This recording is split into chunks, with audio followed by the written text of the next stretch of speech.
This is Coach Schumann here for Success for Life podcast. Welcome back. I can't remember now if we're on season 5 or 6, but this is our third episode in interviewing guests this season, this spring. With me, I have Sara Sabin, who is a person that will help you build your coaching business. Someone that wants to get into being able to help others build their businesses. She helps entrepreneurs build theirs. This is someone that is going to be an important person to listen to on how to grow your business, the tools to be able to do that. And without further ado, and she's coming to us from overseas as well. So London. from London. Without further ado, let me introduce Sara Sabin. Welcome to the Success for Life podcast. Hello, David, and thank you for having me on the show today. So this is a topic that a lot of people are interested in, and everyone wants to build their business. Everyone wants some level of coaching. They don't know how to go about those things. They don't understand the industry has a lot of dark clouds over it, in the sense that there's a lot of people claiming to do certain things within that field. So it can be difficult for people to navigate. Tell us a little bit about how you developed your process within coaching. What do you do that kind of differentiates yourself with others within this business? And then explain a little bit about coaching and what it is, because I think a lot of people are confused about that. Absolutely. I think coaching, mentoring, and consulting are 3 terms that are used kind of interchangeably. But my definition of coaching is it's a process designed to draw out of the person that you're coaching insights into themselves, their behaviors, their habits that they need to change because it's holding them back. Consulting is where you basically say, you want to achieve X, Y, and Z. Here are some ways that you can achieve X, Y, and Z. Let me help you get there. So what I do is really a combination of coaching and consulting, because I found that is the most effective thing to get entrepreneurs to where they want to go faster.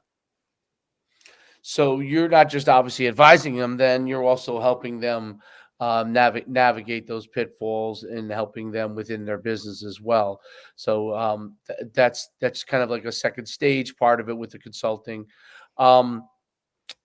Why do they need consultants or coaches to be able to help them? And I'll kind of preface it with this. Um, uh, I've run my own business since 2002-ish time frame. Had pitfalls, had a ton of success, gone through that road, had different mentors along the way. I've had coaches that I've worked with, and myself. If you look at my background, I was a football coach for 20 years. So I understand the part of helping others get to where they want to get to. How do entrepreneurs find the right coach to help them build their business? Because I think it's a mentorship, not just coaching. And there's so many people that charge for coaching. Like you can't scroll one thing past on TikTok or Facebook without, especially if you're an entrepreneur, without getting exposed to somebody selling something in coaching, right? Yeah. So tell a little bit more about that. What you think people should be looking for. So it's a really, really good question, David. How do you find the right coach? Number one, find a coach that has done what they are helping you to do. So that's point one. And what I mean by that is I've been an entrepreneur myself. I've changed career multiple times. I've built up a sustainable, profitable coaching business myself. And so I walk the walk of what I do with other people. So honesty and integrity. Secondly, you can be a good on paper coach, right? So you can be the best looking coach in the world, but if you speak to that person or you watch them or you listen to them and you're like, I don't really resonate with you, there's no real chemistry there, you really shouldn't be taking that person as your coach, because coaching and consulting is a partnership. I can help you to get somewhere, but you need to do your part of the equation. And you're more likely to do that with someone that you know, like, trust, and resonate with. So those are two key things. Are there measurables that can be used? So I think one of the things that lacks in the coaching industry is measurables, right? I'm working with you. We set these goals. How do you help entrepreneurs establish measurables? Obviously, first of all, for your business and coaching side, so people understand where they're going. So obviously, you can have successful, repeatable things for your clients, but also for the entrepreneur to be able to understand. Okay, here are the milestones. Are they milestones? Are they metrics? What are they? So it's a combination of the tangible and intangible. So I work with already successful, high-performing entrepreneurs, and that's how I built up my six-figure leadership coaching business.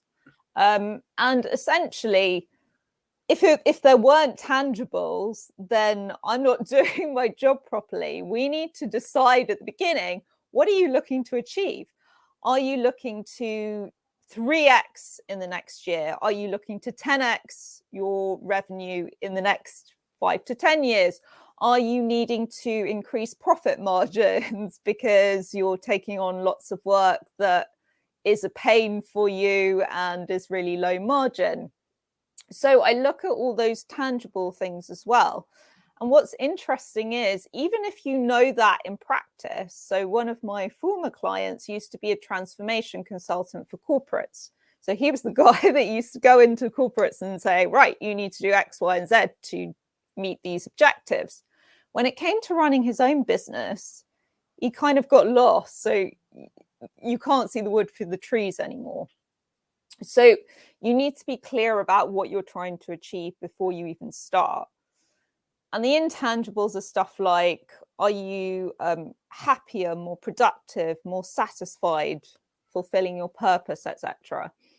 And again, if we're talking about a coach building a business, how much revenue do you want to make? What kind of clients do you want to work with? What kind of services or products do you want to offer? And you work from that premise and you work backwards from that. Interesting. And along the way, how does someone who's working with you, how do they begin to track those things? And where, when things don't meet expectations for some reason, how do you adjust the path? What an entrepreneur goes in and says, we both agree that there's we're going to sell X widgets. There's a market for it. We develop a path. You kind of coach me through it, and then X widgets don't start selling, right? So the first instinct, which is probably the wrong instinct, is the entrepreneur to say, oh, well, the person that's working with me, helping guiding me, is the issue. But really, it may be we need to adjust the marketplace. We may need to do this or that. How do you anticipate those things, and how do you help them get on back on path when things could go as they do in business derail? Well, first of all, you can make all the plans in the world, and your plans your plans won't always go to plan, let's face it. So we can build out a plan, and we're going to say, okay, you need to focus on these 1 to 3 things that are going to help drive these widget sales. Now, we are tracking, is this working? And you have to do the work consistently over a period of time, but you need to monitor, tweak, and course correct. Now, after 3 months, if one of the things you're doing is really not working at all, cut it. Don't continue banging your head against a brick wall. You want to get to the point where you're laser focused on the things that you can leverage because you know that they really work. But sometimes there's a bit of an experimentation process whilst you're finding out what it is that really works. But generally, when I go and start working with entrepreneurs, if you've heard of shiny object syndrome, they're trying to do 8 million things at once. and they're not even sure which of those things are moving the needle. They're not really sort of tracking and course correcting as much as they could. So that's my job, to help them to see that and to action that. Is an entrepreneur when I started my business, I originally was in the training business, training athletes, and then we had a facility and we started building that up, and then uh, I added in events. If the event business took off, eventually sold off the training business, and then focused on events. When we originally started with events, we were laser focused on a certain type of event.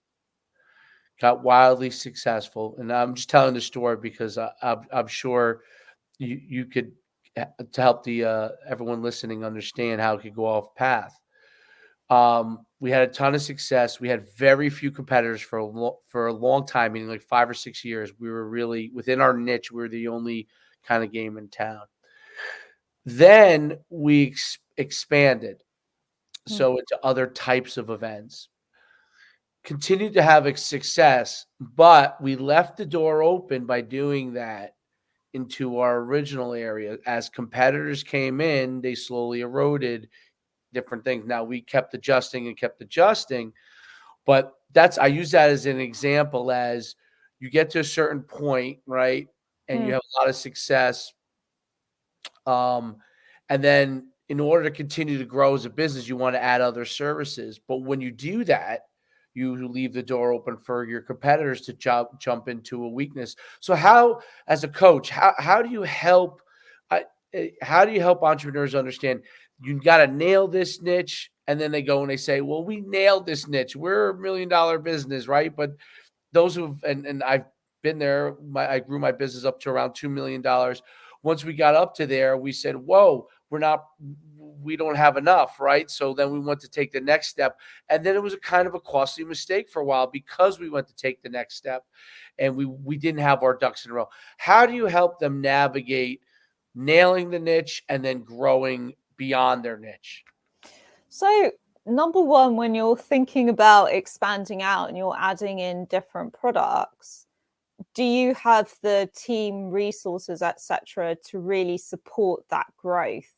Because that can cause problems if you're diverting everything away from what you were originally doing and putting it somewhere else. So that's one problem that I tend to see. If you're going to expand into other areas, you're going to need other resources as well. Now, it also comes down to an acceptance as well, that if you're going to focus on other areas, then the original area might become less prominent or might decrease as part of your business.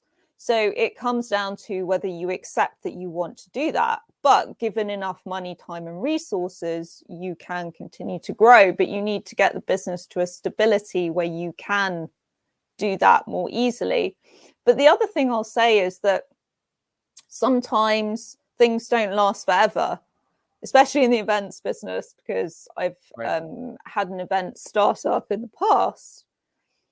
What worked for a few years suddenly isn't as popular, isn't as trendy, doesn't work so well anymore. So if you remain stuck on that and you're like, right, I will stubbornly continue to provide this event for an ever and ever and ever, right, then you're not seeing the evolution of things.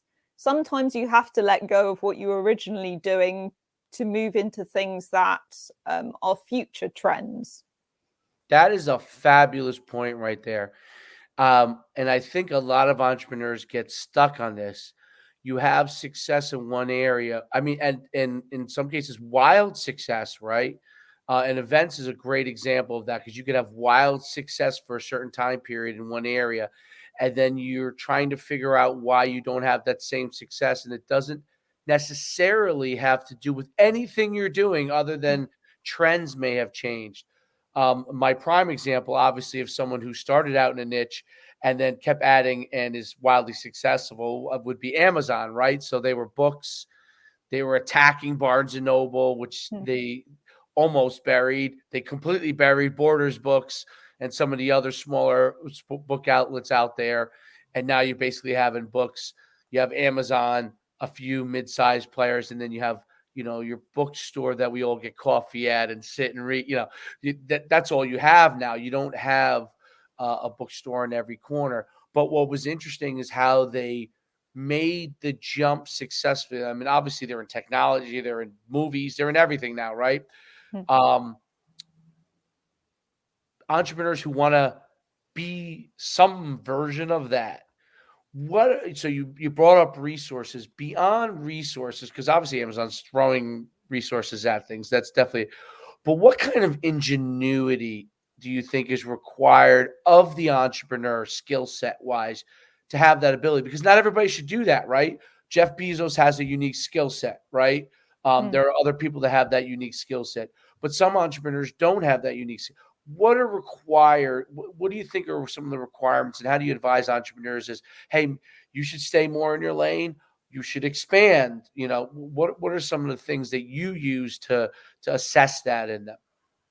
So let's face it, the reality is most people will never be the Elon Musks or Jeff Bezoses of the world. They are a certain type of person. They are visionaries. They are different from someone that maybe wants to grow a 7 or 8 figure business. Right. So a lot of people would be happy growing a 7 or 8 figure business. And if you want to grow a smaller business like that, if you have as much going on as Amazon, so you're in books and movies and whatever, you can buy anything on there, but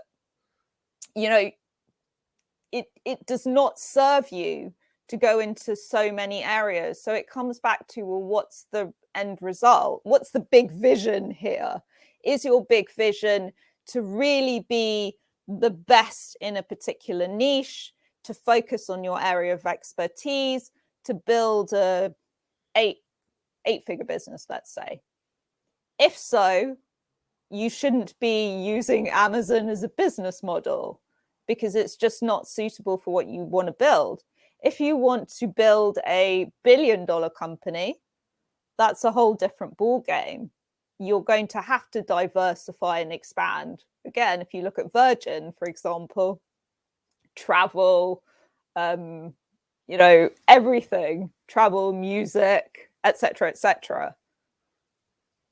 So I think people need to really differentiate between billion-dollar companies and multi-million dollars. Right. What would be something that they should look to, entrepreneurs, or what do you advise your entrepreneurs to look to as examples of how within their own industry they can be successful but different at the same time, right? Because you don't want to, there are times you want to copy other people, but there are times that you really need to differentiate in order to have a chance to succeed. So if we're talking about something disruptive or innovative, and most of my high-performing clients, who for reference are usually in the kind of 7-figure mark, they are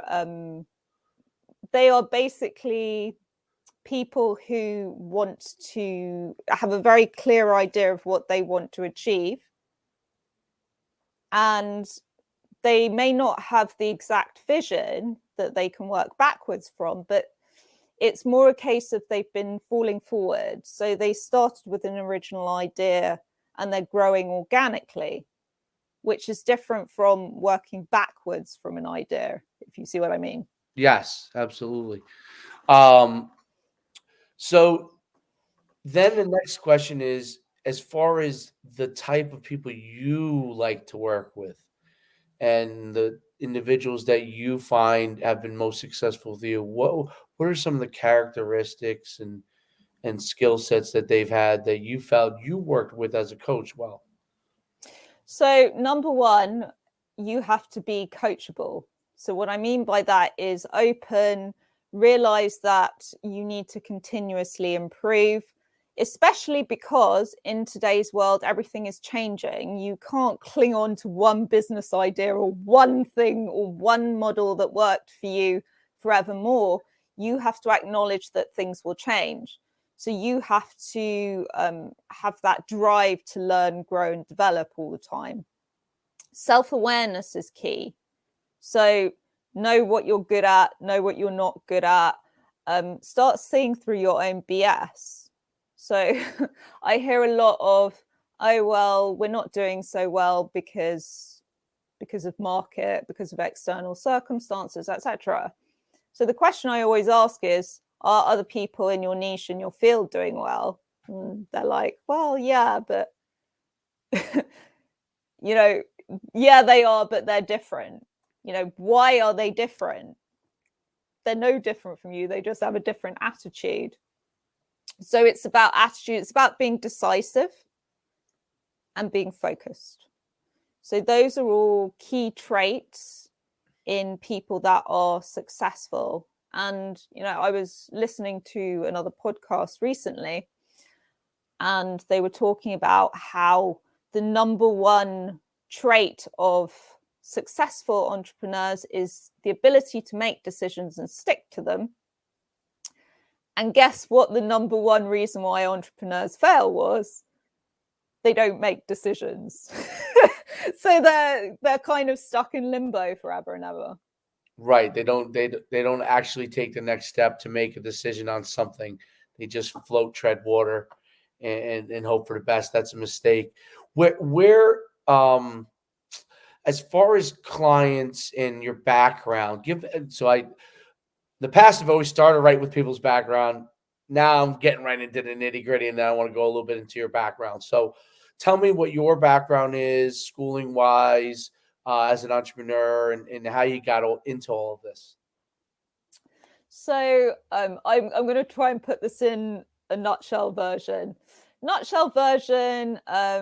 I went to a grammar school, which, to explain to anyone outside of the UK, is a selective free school where you do an entrance exam and then you go to school. So I was there. I went to university. I studied law at university, English and French law. I lived in Paris for 2 years. And then I became a tax accountant. I, at the time, just loved tax law. Sad but true. God bless you. So I was doing that at a top 10 accounting firm, and then I moved to what's called a multi-family office. So I was looking after a portfolio of high net worth individuals and families. Now, the seeds of unrest, I think, started about 8 years into my corporate career. I was like, I'm not really happy anymore. And I could move job because that's what everyone does. But actually, I don't think that's going to cut it. Let's kind of sit on this and think about it. So it's around that time that one of my friends said to me, "Hi, Sarah, would you like to co-found a startup?" This is back in 2014. And me being bright-eyed and bushy-tailed, I was like, "Oh, sure, how hard can it be?" Which kind of marks me as a person. I'm a person that takes action. If I want to do something, just go do it. So we started that business, and we did a lot of events, conferences, networking. We had a whole load of online resources. We were doing recruitment. In retrospect, that business was not focused enough. Now that, you know, I'm talking about it, but it was doing well. So I was like, right, I'm going to leave my corporate career and I'm going to be a full-time entrepreneur. That was at the end of 2015. 2016, my relationship with my co-founder broke down. So her vision went that way, my vision went that way. And I said, okay, well, this is your original idea. I'm going to let you just get on with it. I'll retain small shareholding and I'll go do something else. So by that point in my life, I knew it was entrepreneurship or nothing. So essentially, I then thought, right, I'm going to found a tech startup. So that's what I did. I got some investment to build an MVP, outsource the development work, built a small team around me, brought on a co-founder, and I can't describe that journey as anything other than hell. So, so it was literally 2.5 years of chronic anxiety, stress, long hours, near burnout. And I was like, is this what success looks like? Right. And we were getting traction, but, just the way I felt internally and the way my personal life was falling around me, I was like, I'm not sure about this. So this all culminated when my co-founder came to me and said, Sarah, I've got an investor that's going to put a large sum of money into the business. Aren't you happy? And I said, no. I said, I'm not happy because ethically, if I take that money, I have to be in business for the next 3 to 5 years. And I honestly can't say that I want to do that. So I walked away. And the amount of emails I got afterwards from people being like, what are you doing? Why would you do this? It's doing so well. You've put so much into it. But I knew it was the right decision. And I knew that the reason why I started it was because it was a vanity project. I was literally like, I want to be a woman in tech. Won't that be fun? Silicon Valley, all of that. So I walked away and I said to myself, right, for the next 2 months, you're not going to start any new business. And the next time you start a business, it's going to be because you really feel the purpose and love behind it. So at that point, I came across transformational coaching. And it was so life-changing for me that I thought, wow, this is what I want to build a business doing. And so that's what I did. That's what I decided a few years ago now. And I eventually niched down to the clients that I work with. I love working with entrepreneurs because essentially I understand some of the struggles really clearly that they face. And it really helps me to empathize and understand what it is they need. So, yeah, I'm not sure if that was a nutshell version, David, but No, that's the story. fantastic. That was fantastic. I love the background is so important because the journey of how you got to advise people, especially coaching, right, is so important because that experience is because you're hoping to help cut their time in half or whatever the time frame is, and hopefully they don't see some of the pitfalls. Hopefully they find what they like, and you help them doing that. So someone who's actually experienced it is I think invaluable. I mean, I think of over and over again when I meet other people in my industry that are starting up and trying to figure it out, and they're like, how did you do what you do? And I said, like, it literally is time invested.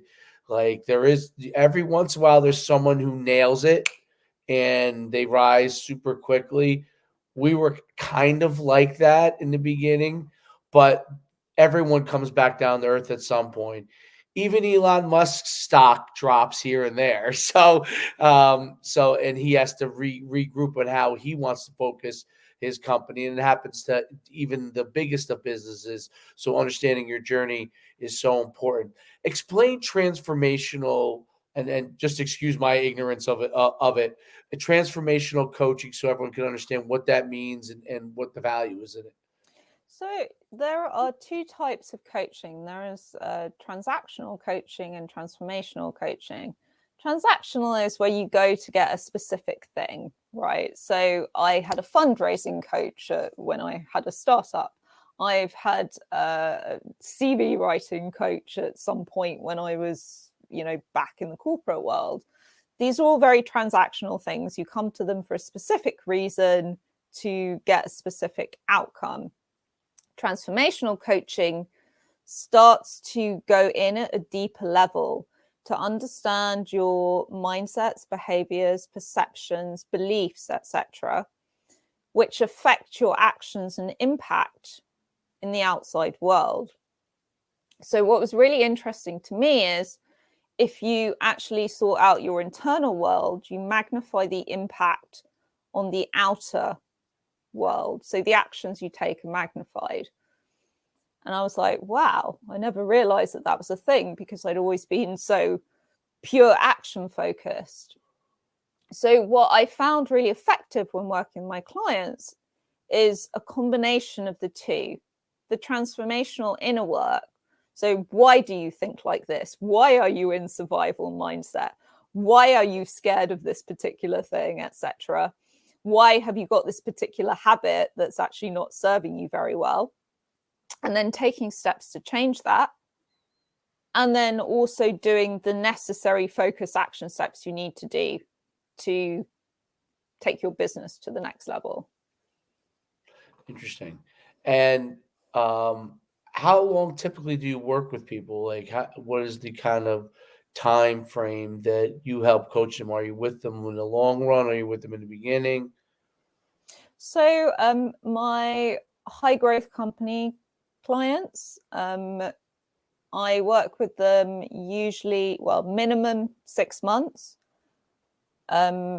usually a year, and I usually stay with them for the longer term. So basically, if someone only wants to get sort of clarity on key pieces, that would be a shorter engagement. But where someone wants me supporting them through the business journey that they're on for that year, so they've said to me, okay, well, I need to 3x. I want to be with them during that time to hold them accountable to doing the things they need to do to actually 3x, because the version of them that got them to where they are is probably not the version of them that's going to get them to the next level. And then what often happens is they will bring me in to coach other people within the company, to do some group coaching with them as well. So I see it as a longer relationship. For a coach that wants to basically have this kind of tailored roadmap to build a 6-figure business, I have a 90-day program that someone walks through so that they get focused on the right things that they need to do, the small number of right things they need to do, I should add, in order to get to the result that they say they want. Got it. Okay. So I want to get your opinions, because your industry is very needed, but there's so much information out there on it. So I'm gonna run through a couple guys, and actually there's a gal too that I can't believe I forgot her name though. She's wildly popular now. Oh, I know what it is. Okay, I have it here. All right, and I'm just curious about what you think is good that they do, and if there's something that you think is, All right, I'll start with a guy that me personally, I think is kind of, you know who Dan Locke is? No, I don't. Okay. That's a good start. Good start. Good. Okay. And if you don't know, if you don't have to comment. How about Gary V? You probably know who Gary V is. I do know Gary V. There's a lot of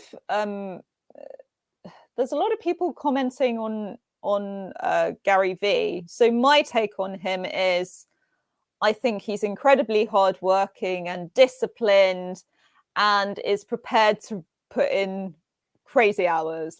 So he is the 24/7 hustle guy. I assume it isn't actually 24/7. I hope it's not that much. Right. But who knows? So he is the guy that's the poster boy for, if you're going to put in the hours, you can be really successful financially, right? And I admire that about him. However, it just doesn't work and is not sustainable for everyone. Right. So I do have some clients that work crazy hours, and they're able to do that.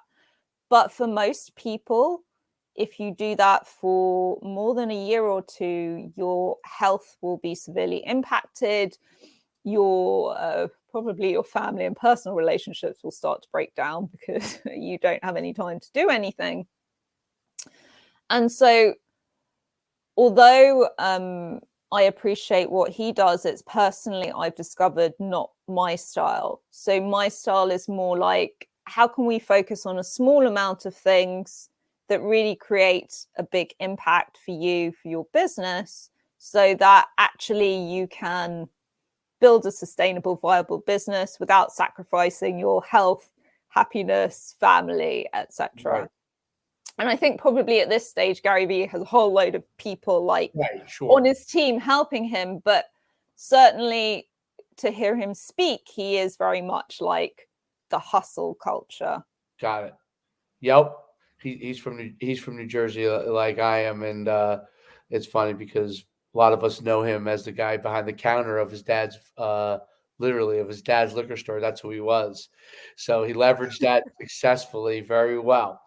Um, and it's interesting.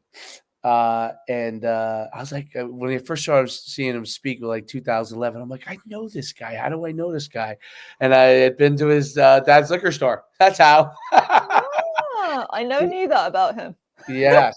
So, yes. So he leveraged that whole. He used to do the wine library thing and successfully leveraged that into books and business. I mean, he's definitely an example of that. I think he's on your side of the pond. Dan Pena, you know who that is? No. No, okay. So he's a guy who like yells at people, and he has this big castle coach. So I'll go check him out. How about Mel Robbins? She's she wrote the book on basically like it's basically about taking action, and I don't know if you're familiar with her at all. Is that Tony Robbins' wife? Mel Robbins is no, I don't think so. I just think they have. I'm just saying because I've heard Tony Robbins' wife speaking. I'm now struggling to remember what her name is, but Let me because I could be. I think that's Tony. Yeah, that's not Tony Robbins' wife. Just has the same exact because that's my next person too. But she basically talks about like mostly holding yourself accountable. And so, all right, my last one, I definitely know you'll have an opinion on Tony Robbins. Tony Robbins, again, is a super disciplined, super high energy, super resilient guy. He came out of nowhere, right? Not much education, but he has a huge amount of charisma. And I've heard him speak. He had a Netflix documentary at one point as well. Yes. Not sure if it's still on there, but I think that he is also highly intuitive, having watched him. So you'll see that when he talks to different people in an audience, he will apply different ways of talking to them. So some people will be really strict with others he'll be very soft and like almost cry with them. I think that's a really, really wonderful quality in a coach. He's also talks a lot about spirituality, manifestation, etc.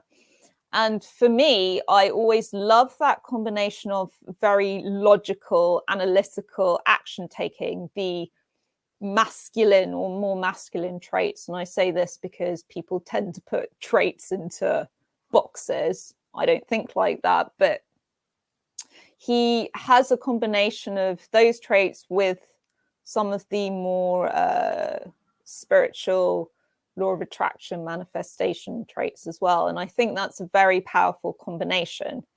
However, having said that, he can almost be overwhelming, I think. So he's definitely not everyone's cup of tea. He does sit more on the hustle side of the equation as well. And believe me, I'm not taking away from there needs to be hustle. I mean, you can't just sit and think about a business and magic it into reality. Right. But thinking about it more holistically, what does success mean to me in all areas of my life rather than just one? I think it's important. But I certainly have gleaned a huge amount of value from things that I've watched about him, read about him, etc. And he's really paved the way for the coaching industry. There's no doubt about it. Two other of my favorites are John Maxwell, much bigger on leadership, and Leadership, yeah. and Brian Tracy, who's much bigger on the sales side of things. But I think it's all incredibly valuable. My last question really is what is your characteristics as a coach? What is it about you that I come to you and I'm looking for a coach in my business to help me? And you've talked a lot about this. It's interesting. You're on the Success for Life podcast. That's one of the things we're always trying to explore.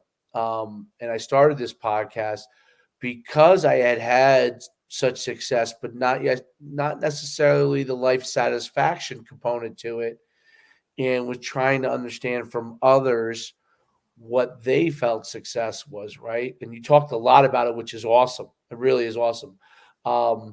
What is it that when they come to you, what is it that you're going to bring to the table for the entrepreneur?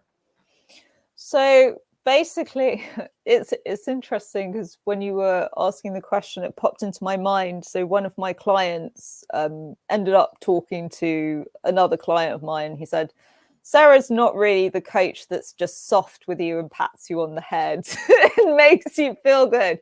I'm there to make people uncomfortable. However, I'm not aggressive about it. So you mentioned someone that just shouts at people all the time. Right. That's not me.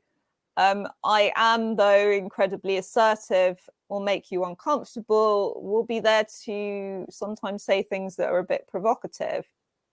Because when you're in your comfort zone all the time, that's not when you achieve the greatest things. So I need to be able to push you out of that.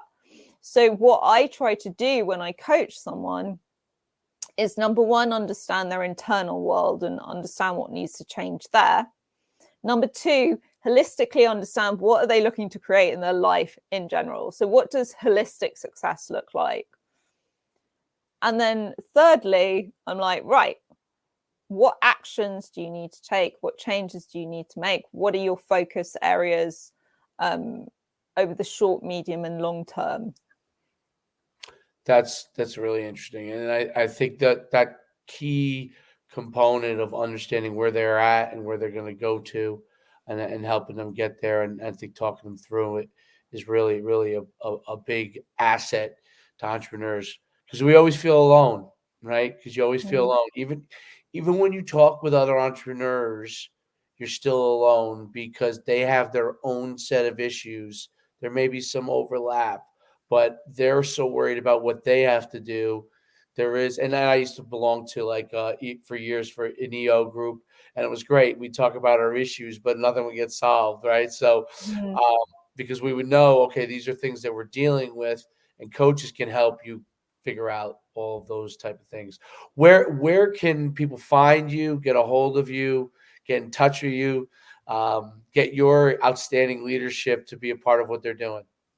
So you can visit my website, which is sarasabin.com. I feel like I always have to spell that because I don't have an H at the end of my name, but I know in the US, actually, that's more common. So it's SARASABIN, all one word.com. I'm very active on LinkedIn, specifically. If you want to check out some of my thought leadership around leadership and entrepreneurship, you can read my articles in the Entrepreneur magazine and the Fast Company. And I encourage anyone, reach out to me if you have any questions. That's fantastic. It's been a pleasure having you on the Success for Life podcast.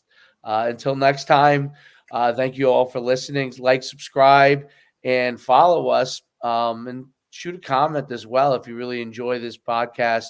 We'll do more like it. Thanks again, Sara Sabin, for being on the Success for Life podcast. Thank you, David.